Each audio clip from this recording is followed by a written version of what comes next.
कहानी की शुरुआत होती है शिवगढ़ नाम के एक छोटे लेकिन खुशहाल गांव से। इस गांव में रहते थे 3 गहरे दोस्त, ज्ञान भैया, अज्जू भैया और राई स्टार। ये तीनों बचपन से साथ थे। राई स्टार एक ईमानदार और संस्कारी लड़का था जो गांव के कोने में एक छोटी सी मोमोज की टपरी चलाता था। उसका सपना था कि एक दिन उसकी टपरी का नाम शहरों तक फैले, राई स्टार मोमोज वाला। लेकिन ज्ञान भैया और अज्जू भैया कुछ और ही सोच रहे थे। Lamborghini, Ferrari, Rolls Royce. Ajju भैया बोले, ये सब मोमोज बेचकर नहीं मिलेगा, इसके लिए कुछ बड़ा और खतरनाक करना पड़ेगा। एक रात जब सारा काम खत्म हो गया तो अज्जू भैया ज्ञान भैया के पास आए और बोले, मेरे पास एक आइडिया है जिससे हम लोग रातों रात अमीर बन सकते हैं। ज्ञान भैया बोले, फिर इंतजार किस बात का, बता। अज्जू बोले, गांव के बाहर एक पुरानी हवेली है। लोगों का कहना है वहाँ एक खजाना छुपा है, सोना, हीरे। लेकिन सुबह के वक्त वहाँ लोग रहते हैं। रात को वहाँ एक परिंदा भी नहीं फड़फड़ाता क्योंकि लोगों का मानना था कि हवेली श्रापित है और वहाँ रहता है नेपाली बॉस का भूत जो खजाने की रखवाली करता है और जो भी चुराने आता है उसे जिंदा नहीं छोड़ता। रात के अंधेरे में अज्जू और ज्ञान भैया हवेली के अंदर चले जाते हैं। काफी देर ढूंढते ढूंढते उन्हें एक कमरे से आती रोशनी दिखती है। जैसे ही वो दोनों उस कमरे में जाते हैं वहाँ पड़ा होता है ढेर सारा सोना, हीरे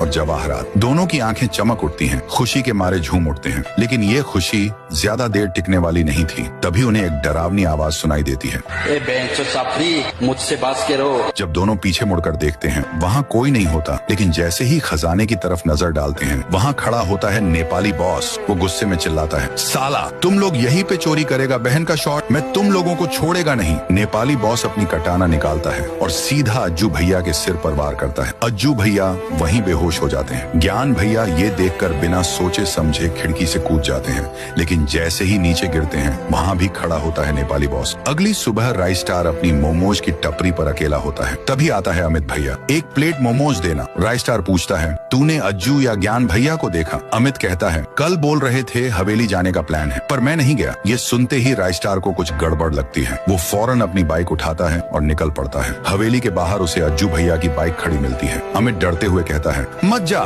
सुना है उस हवेली में नेपाली बॉस की आत्मा रहती है। राई स्टार गुस्से में जवाब देता है, वो मेरे दोस्त हैं, उनके लिए मैं कुछ भी कर सकता हूँ। हवेली में घुसते ही उसे अज्जू और ज्ञान दोनों बेहोश मिलते हैं। तभी पीछे से आती है एक भयानक आवाज, बहन का शॉट, छपरी साला, तुम लोग को समझ में नहीं आता है, मेरा यहाँ चोरी करेगा तो मैं तुम्हारा माँ भी शॉट डाल देगा। राय स्टार कहता है, लगता है तुमको मोमोज देना पड़ेगा। फिर शुरू होती है एक जबरदस्त लड़ाई। हवेली धुएं और चिल्लाहटों से भर जाती है। जब सब शांत होता है नेपाली बॉस, अरे भागो बहन शॉट, ये लोग तो मेरे गंड में हेड शॉट मार देगा। और राई स्टार, अज्जू भैया और ज्ञान भैया तीनों खड़े होते हैं राजाओं की तरह।